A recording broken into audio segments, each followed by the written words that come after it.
Sentul International Karting Circuit, a track that we all love with a nice, smooth tarmac, really fun corners. Well, wrong. Sentul is one of the toughest tracks that I've ever driven, and arguably the toughest track in Asia. Known as the bumpy hell of the East, a lot of drivers, multiple karting champions, race car drivers, they all say that Sentul is just really tough. But what makes it really tough anyway? Well, here are a few things that make Sentul really hard and physically demanding. First of all is the layout. Sentul's layout consists of a lot of high-speed corners. High-speed corners such as turn 5 and turn 8, which you take flat out, over 80 km an hour. The circuit also features a lot of K-mirrors. This means that the corners aren't flat, but they're angled towards a certain point, and famously turn 4 has an angle of up to 15 degrees. This, in combination with very fast corners, means that drivers would have to endure G-forces up to 2.5 Gs, which is a lot. This also means that the cardiovascular and muscular endurance of drivers would have to be refined and have to be really strong, because their heart rates could soar up to 180 beats per minute. The body part that would have to work the toughest against the G-forces and the fast corners would have to be the neck.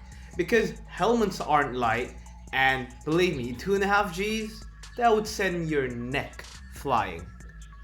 The other aspect that makes Sentul really tough are the bumps.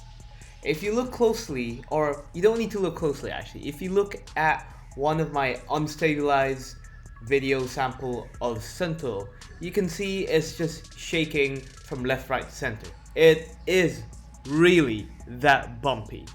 Sentul is known for its bumps because of its tarmac, which is of shit quality. Yes, it's actually really shit. Like turn 2 nowadays, you have to take it really tight, close to the apex. But guess what? There is a big bump in the middle of the apex. Other than the bump, you also have to climb the curbs on turn 13, and that makes it really bumpy. The bumps and the general high-speed corners that Sentul has to offer makes it really tough. And yes, again, the bumps would send your neck flying. The penultimate factor that makes Sentul really tough is the heat. Sentul International Karting Circuit is located in Java, in Indonesia, which is really close to the equator, which means the temperature doesn't go below than 30 degrees. And when the air temperature doesn't get below than 30 degrees, this means that the tarmac temperature goes above 50 degrees, which is really hot. Often you can see the heat radiating off the tarmac. The really hot temperature makes it really hard for drivers to hydrate themselves, and as soon as possible, hydrate as much as you can, because it's fucking hot outside.